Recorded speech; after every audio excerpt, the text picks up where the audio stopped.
Welcome back. With the inescapable reality of social media, children today face challenges like never before. To add to this, Muslim children face Islamophobia and challenges to their faith and identity. How do we apply traditional lessons on parenting to today's complex reality? To help us grapple with this complicated topic, we'll sit down with Shaykh Atabek, Shukurov, and Nasafi. Shaykh Atabek studied Islam in Uzbekistan, Syria, and Al-Azhar University in Egypt. His expertise spans a wide range of Islamic disciplines. Let's hear his perspectives on the prophetic guidance for disciplining children. Welcome back to our show, Shaykh Atabek. Thank you very much. So we're talking about prophetic guidance to disciplining children. So I want to start with a very basic question. How important do you think it is to discipline children versus taking a, laid back, it's okay, kids go to school, they learn at school, they come back, I can put them in activities, good to go? I would say it is one of the most important questions I got maybe since I came to Canada for my tour. I would say, if you want to find out the importance of some issue in Islam, you have to look at what language God uses about that specific issue. Evaluating something in Islam, it will be based on the teachings of Quran. Okay. It's not possible that there will be something important and God will miss it out of Quran. Allah says, وَمَا كَانَ رَبُّكَ نَسِيًّا. Your Lord is never forgetting. Understand? Okay. So you're saying anything that is important, obviously it'll come from the Quran. It has to be. But again, the level of importance is very different. It's not only on one level of importance. How important is to look or to discipline the children? So let's look into the language of God about it.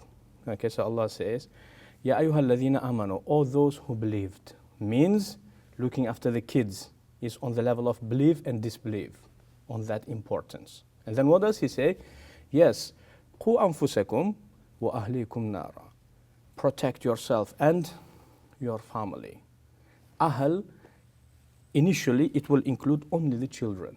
In secondary level, it will include the wife also. Okay, so protect your children and your wife from the hellfire. So it means importance of looking and disciplining the children is on the level of belief and disbelief and on the level of hellfire and paradise. So it is crucial. So what are some examples? So we talk about prophetic guidance. Yeah. What is some of the prophetic guidance when it comes to this important issue of disciplining children? It's again the same answer. When it is important issue, so God gives us the foundations on which we can base our, you can say, entire structure. Okay, so the best, in terms of the relationship between parent and children, so all of that is given in the relationship between Luqman and his son. Okay, so anything which is consistent, any ahadith which are consistent in terms of tarbiyah, consistent with what God mentions, the conversation between Luqman and his son, so all of that has to be considered. Can you give a little bit about that conversation and how we can pull from that, the story between Luqman and his son? So first of all, Allah mentions, إِذْ قَالَ لُقْمَانُ لِابْنِهِ. O Prophet, do you remember when Luqman said to his child, to his son, Ya bunayya la tushrik billah. O dear son, do not constitute shirk to God. In here we have very important and crucial points. The first of all is, from this verse we can understand that there was some type of shirk, maybe pagan. His son most likely was pagan. Actually, some of the Sahaba confirmed that he was pagan. Some other Sahaba said that he was not pagan, but he was hypocrite.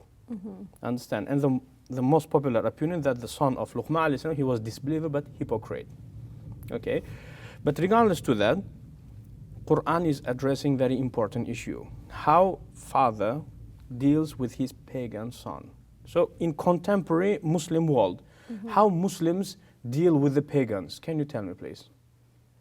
First of all, humiliating. Yeah. Swines, pigs, disrespectful, monkeys, isn't it? Yeah. The second is angry face.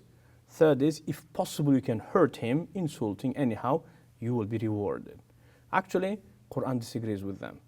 Okay, what Quran says that Luqman alayhi salam, he was using such gentle language to the point of saying, Ya bunayya. What's the meaning of Ya bunayya? Ya bunayya is, dear beloved son.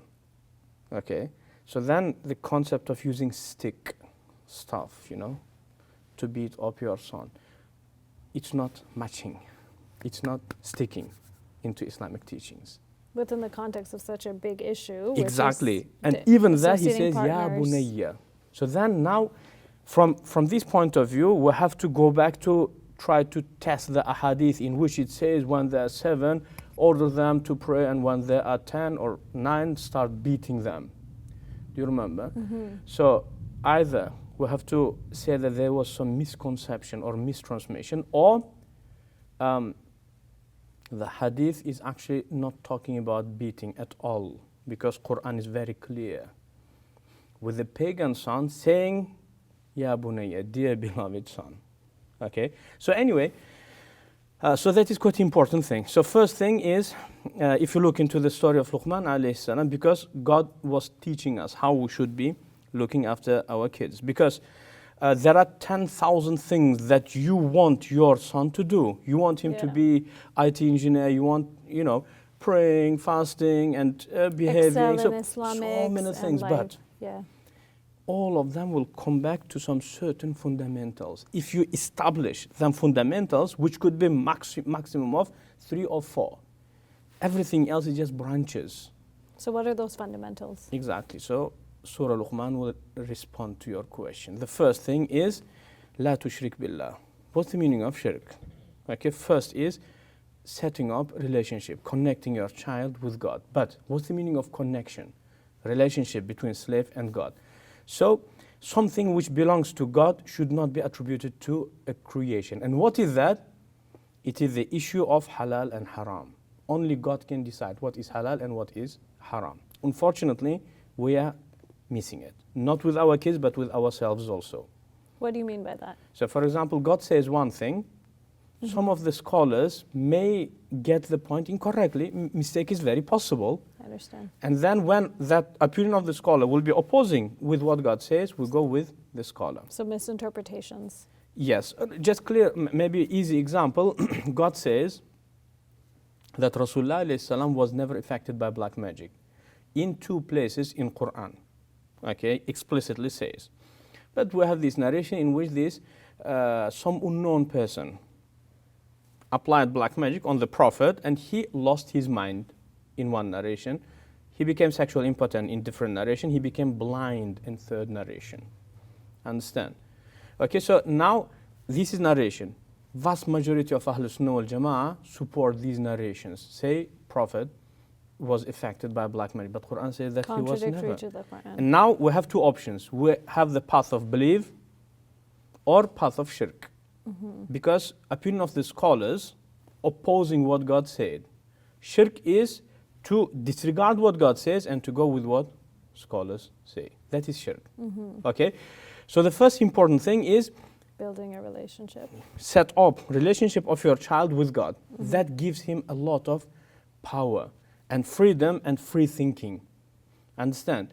But if you will attach your son with the scholars, he becomes blind, more and more blind. Why? Because in his mind, our scholars explained everything, so he will stop thinking. He becomes just impotent. He becomes just disabled, you can say, piece of cotton. So goes away from the source and start looking at all of the different opinions. Exactly. So believe in God will empower you. It will make you stronger. But believe in the scholars, it will make you disabled and blind.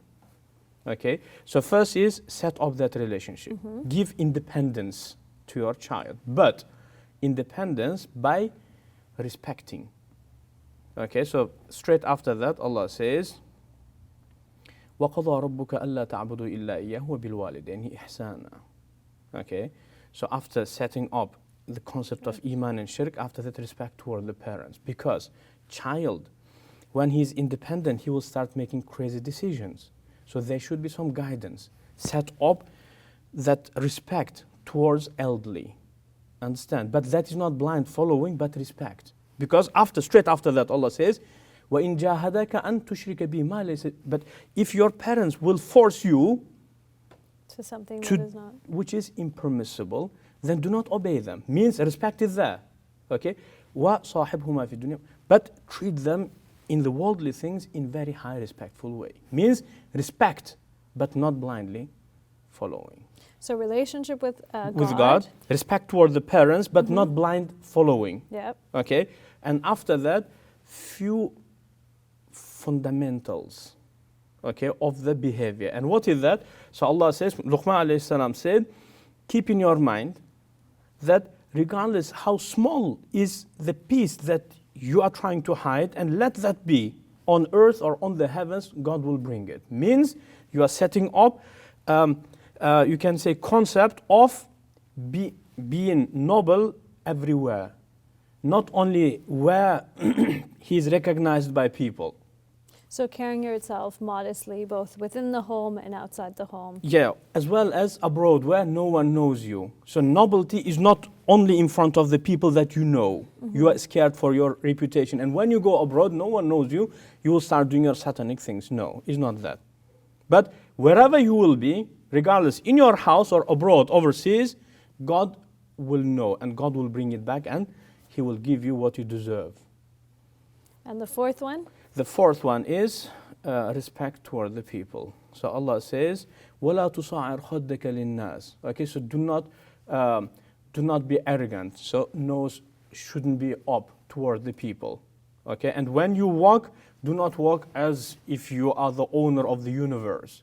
And when you speak to the people, decrease the level of the sound, because the most miserable sound is the sound of the donkeys. Okay, finish. That much is enough. So those are the basis: relationship with God, with your parents, and with your the parents, creation. and with the So what creation. else? What else? That's what we need, because everything else is just branch of these three fundamentals. You and God, you and parents. Parent in here will mean your guides. Because your father will take you toward the life to some certain extension. But after that, you need another guide to take you further. And all of them are your parents. And if you did establish that foundation of respect towards your parent, so that will lead you toward the next level. Showing respect towards your spiritual and academical parents also. And they are the ones who will guide you. I think you've laid a very good foundation, Shaykh Atabek. Thank you so much. Hey YouTube, we hope you benefited from this video. If you liked it, or if you didn't, let us know in the comments below. And if you're interested in learning more, check out some of our other videos. And don't forget to subscribe so you can get new videos every Monday, Wednesday, and Friday.